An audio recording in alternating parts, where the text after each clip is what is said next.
How did the British fight back in 1776? What did Washington do at Trenton? And how did von Steuben improve the army at Valley Forge? These discussions and insights are coming up. Welcome to the U.S. Army History and Heritage Podcast, the official podcast of the United States Army Center of Military History. The Center of Military History writes and publishes the Army's official history, manages the U.S. Army Museum Enterprise, and provides historical support throughout the U.S. Army.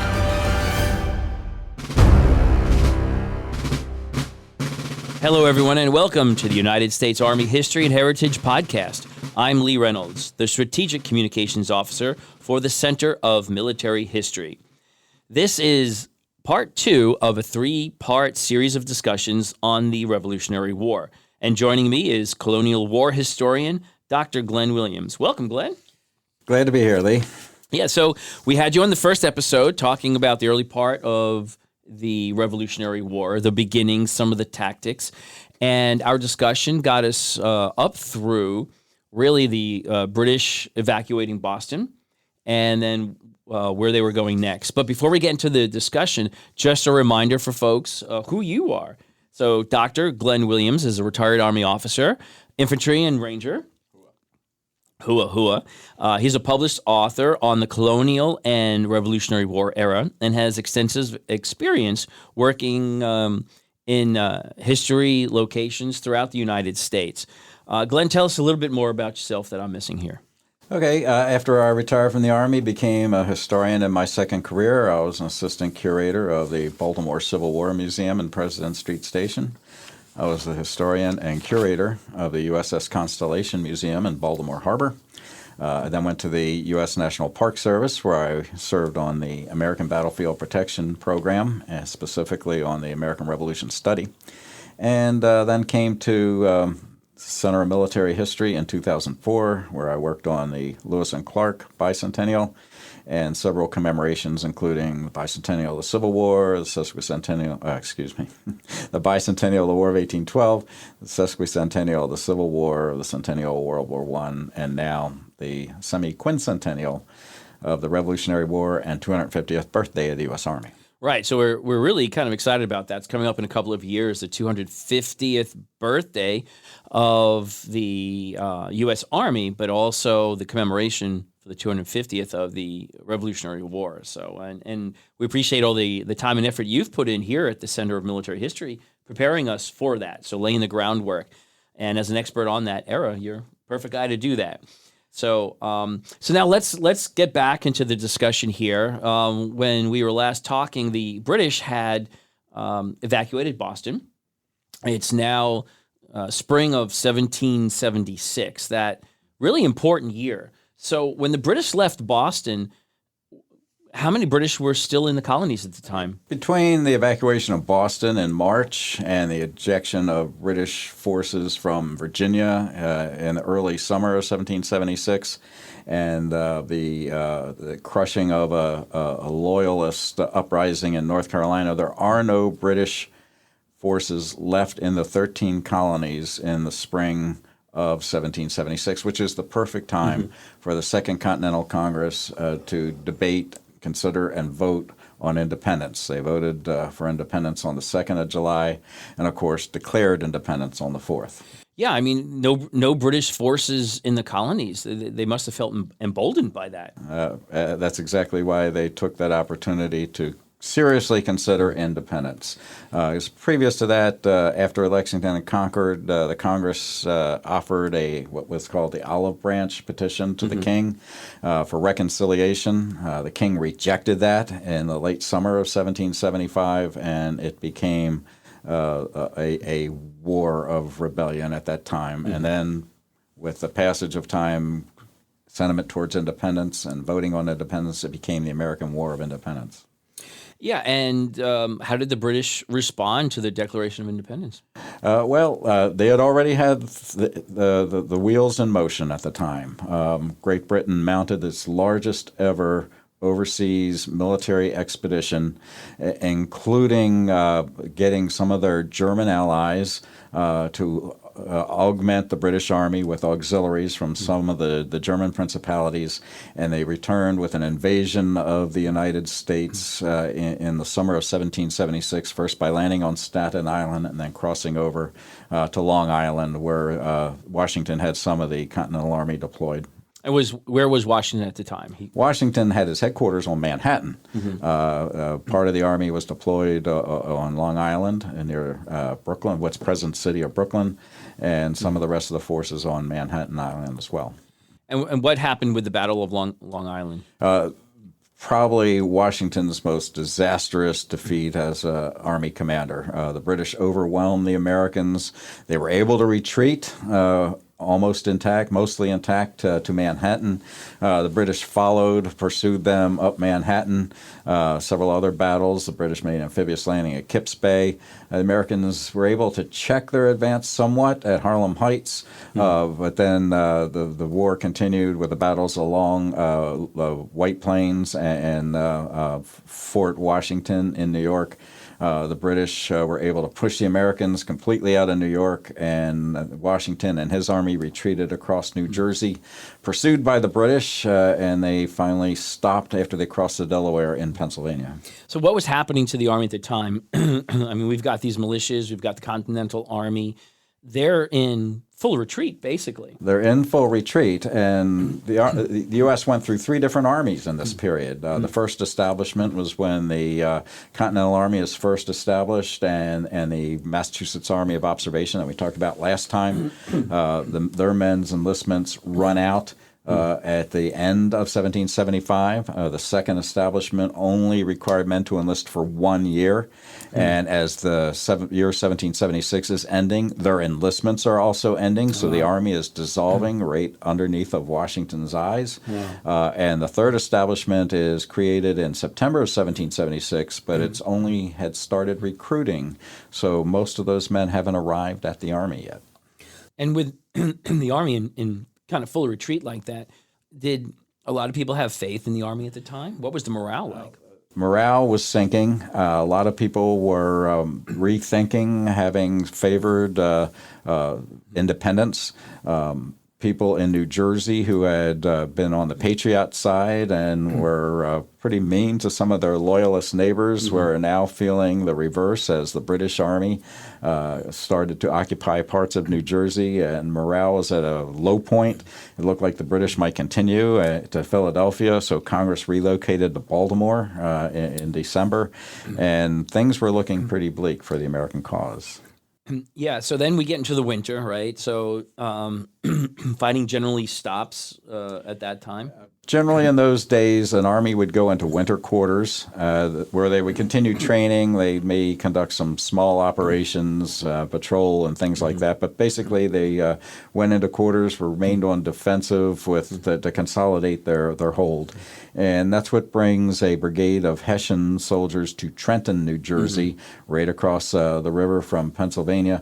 They are there to occupy that part of New Jersey and to establish an outpost of the area that's occupied by the Crown forces. So things are kind of looking bleak for the American Army at this point. It was a dark winter, yeah.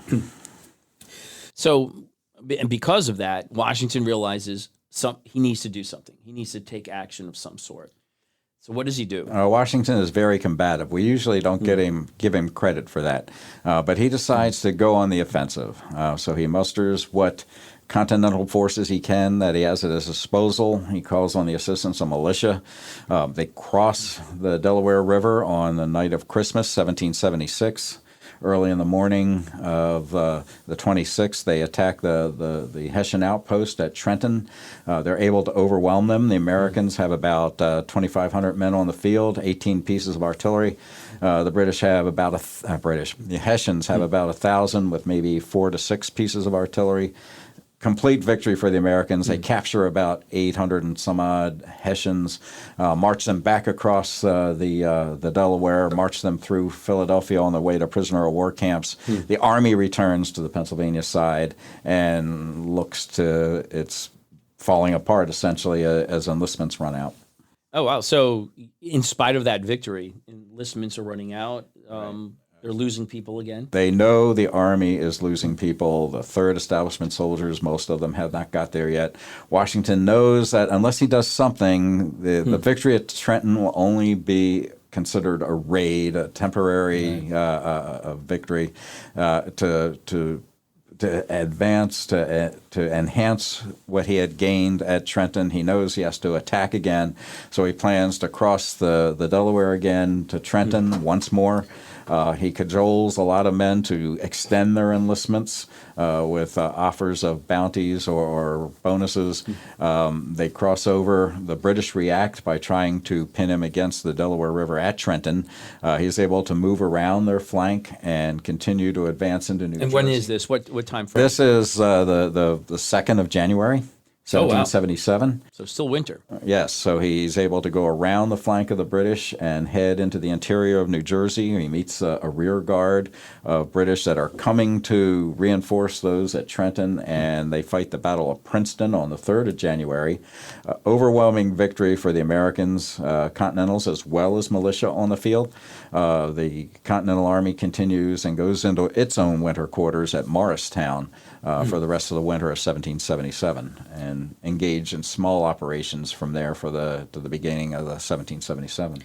So Washington was taking a lot of risks here. He was maybe not as strong as the British. Was there pushback? Were these tactics? I'm looking back on them. Yeah, they worked out well, but what did his contemporaries think? He had a lot of critics. Some people were thinking, why did we pick this guy as the commanding general? And there are some generals that want to take his place, such as Charles Lee, who got captured during the retreat across New Jersey, by the way. But there are other officers who think, hey, I would do a better job than this guy. And there's some politicians in the Congress who are thinking the same thing. Why did we pick Washington to command this army? All he's done is lose since he took over. Yeah. But he fought back against all that criticism. He did what he thought needed to be done. Yes, the surprise at Trenton and the victory at Princeton, he gains a reputation as being a winner. And nothing helps an army trying to recruit better than an army that's winning. So that really helped out the recruiting in the early months of 1777. So then moving into 1777, they come out of winter quarters. What takes place? Well, the British are launching their big plan to end the war in 1777. In fact, if you look at how they would write those numbers, 1777, in their handwriting, looks like a row of gallows, so it's called Year of the Hangman, because all of what we now call our founding fathers would have been hanged. So a British invasion led by Lieutenant General Burgoyne from Canada is coming down the Lake Champlain, the Richelieu River to the Hudson. General Howe in New York says he's told to support it, but he's also given permission to attack Philadelphia, the erstwhile American capital. So he launches an invasion, defeats Washington at the Battle of Brandywine, and is able to occupy Philadelphia. The Congress relocates to York. And so the British think they won the war. British think they won a war, but in October, not only does Burgoyne surrender at Saratoga, but Washington leads a surprise counterattack that almost routs the best units in the British Army at the Battle of Germantown in early October as well. So this shows the British that the Americans still have a lot of fight in them. We may occupy their capital, but we haven't destroyed their army, which is the linchpin of the whole war. Right. So the British are in Philadelphia, and it's almost an empty victory for them then. It is a very empty victory because, like I said, Washington's army is only 20 miles away at Valley Forge and is harassing their foraging parties trying to gather food and provisions because they can't bring everything in by sea. Right. So, yeah, they're trying to wear them down, their logistics, their food and other supplies. But at the same time, they're trying to build up their own. Exactly. And the Americans are having a tough time at first, but Nathaniel Greene takes over as quartermaster general. He straightens out a lot of the logistical problems. Tactically, the Army improves a great deal at Valley Forge, particularly with this volunteer that comes to say, I'll serve as a volunteer, meaning non-paid in those days, major general, if you give me the rank of inspector general. Well, his name is von Steuben. and he sets a new training program for the Continental Army. It standardizes the training because a lot of regiments use different manuals as they trained. He standardizes that. He puts them through their paces. He organizes them better. And when the Army marches out of Valley Forge in June, it is a much better, a much more professional, a much more efficient fighting force than it went into Valley Forge in December of 1776. Right, but let's talk a little bit more about Valley Forge. You know, it's known for the harsh conditions that year. So what besides the new training from von Steuben, what did the American Army go through? Did we lose soldiers at the same time?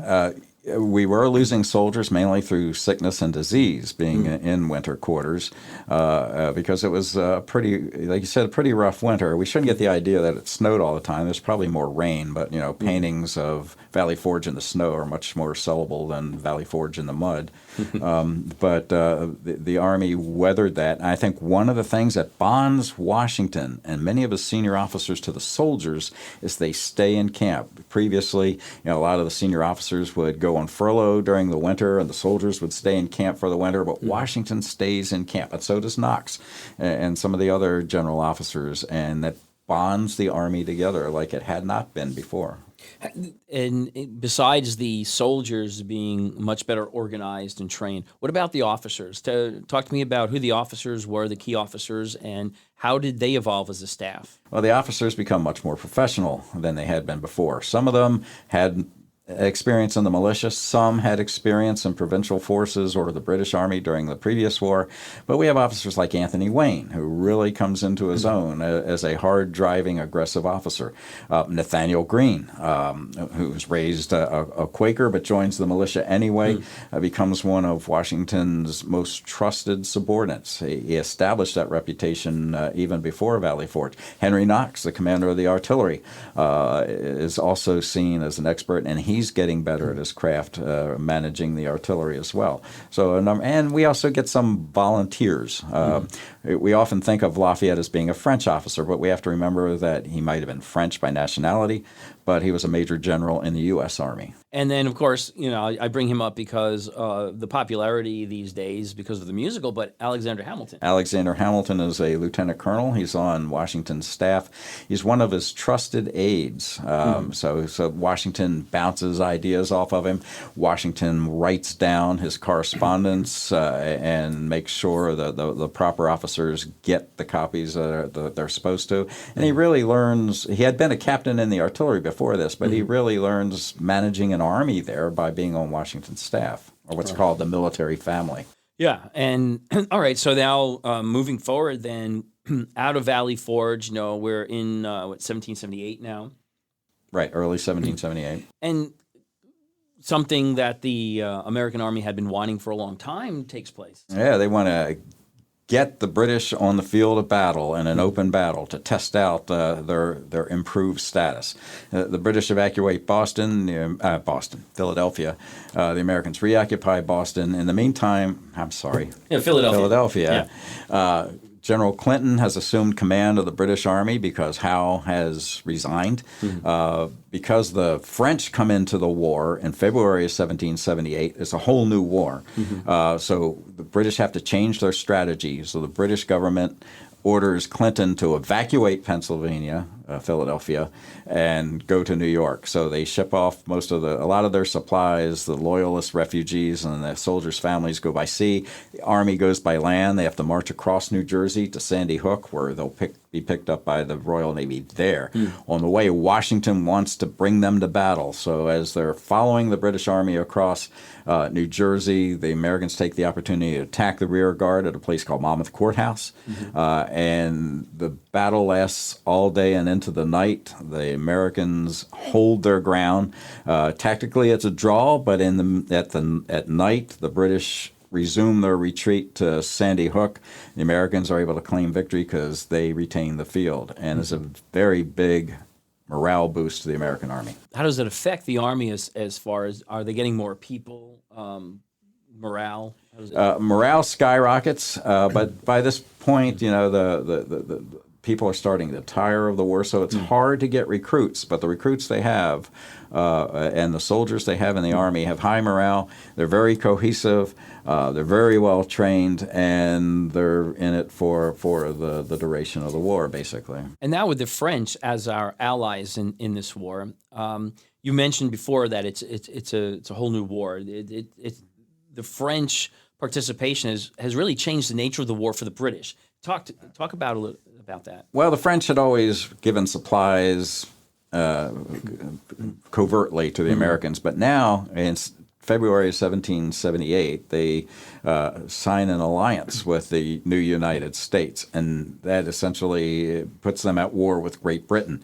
Britain responds by declaring war. Britain now is facing not a regional conflict with rebellion of the colonies, but now they're facing a near-peer adversary in the French as well. So they not only have to suppress the rebellion here, but they also have to defend the freedom of the seas because they rely on commerce. They have to defend the homeland from French invasion. They have to defend their other colonies, particularly in the West Indies. They also have holdings in Africa and on the subcontinent of India. So now for the British, they're facing a global conflict, not just this regional war. Yeah, and in some ways, I don't know if this would be correct to say that the fight in the colonies was it? Would you say it was a global fight because of now you had the French there, and in addition you have Indians, American Indians fighting on both sides. Yeah, American Indians on both sides. I like to point out the example of the Six Nations of Iroquois, probably the most dominant military, political Indian polity in this part of North America. So out of the Six Nations, you have the Mohawk, the Seneca, the Cayuga, and the Onondaga are British allies, but the other two nations, the Oneida and the Tuscarora, are U.S. allies. And we often talk about the Revolutionary War being a civil war between Loyalist and Patriot Americans. Well, at the Battle of Oriskany, it becomes a civil war among the Iroquois, where you have Mohawks and Seneca primarily on one side, and Oneidas on the other. And in fact, General Philip Schuyler, who tries to arrange a council with the Indians to get them, the entire Six Nations, to return to neutrality, sends a wampum belt to the Seneca, and they return it saying, we're not going to talk to the Oneida while their hatchets are still buried in our back. Wow. Well, and that's fascinating. That's a piece I didn't know about the Revolutionary War.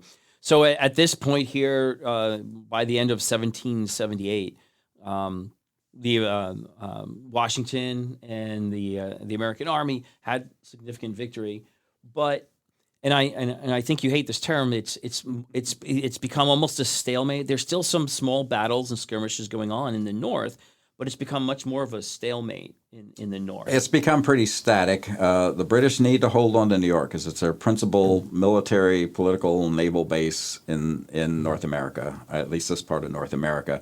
So they look to the South because they believe there's more loyalist support there. But that doesn't mean things just stop in the northern part of the country. You still have engagements in 1779 at Stony Point and at Paulus Hook. The U.S. Army launches a campaign against the Six Nations of Iroquois that are on the British side that takes place most of the summer of 1779. In 1780, General von Kniphausen, while the war is going on in the South, he's leading an expedition to try to take the American supplies and camp at Morristown, and on the way they fight the battles of Connecticut Farms and Springfield. So it's erroneous to say that nothing was going on. Right. Well, thanks, Len. And I think this next episode that we're going to get into, we're going to cover the war in the South. The Southern Campaign, I think, is what you call it. So we'll cover that in the next one. But thanks so much for all these insights. And now, again, as we're ending this episode, we want to get back to our hua or our huzzah trivia. Do you have a piece of trivia for us about this era? Yeah, one that I've already mentioned is that we often think of Lafayette as a French officer, but he was a major general in the U.S. Army. At Stony Point, it's his Corps of Light, well, he'll eventually assume command of the Corps of Light Infantry, but Anthony Wayne leads the attack. So the Corps of Light Infantry really comes into its own in 1779 and establishes a lot of the traditions that we still hold in the Army, particularly hua. The bayonet charge. All right, right. Huzzah. And, an interesting note about Lafayette. How old was he when he came over here and volunteered? He was only like 21 or so. Yeah. Very young. A young aristocrat. Paid his own way to come here. Right. And, just a fascinating character, I think, from that era. Well, Glenn, thank you so much. I appreciate all your insights in this episode as well as the previous one about the Revolutionary War. And these the first two phases of our discussion. And so thank you very much, Glenn. Great to have you here. Thank you, Lee. Now, if you want to learn more about the American Revolution or Army history in general, I encourage you to explore our website at history.army.mil. And if you want to experience Army history every day, then visit our social media sites on Facebook, Twitter, and Instagram. And make sure you like and share them so that we can share Army history with more people. Please join us every week on this podcast for more in-depth discussions about Army history as we cover topics from all eras of U.S. Army history. Thank you for joining us today on the United States Army History and Heritage Podcast. For the Center of Military History, I'm Lee Reynolds. And until next time, we're history. The views expressed in this podcast reflect those of the speakers and do not necessarily reflect the views, policies, or opinions of the U.S. Army or Department of Defense. For more information about the Army's proud history and heritage, go to history.army.mil.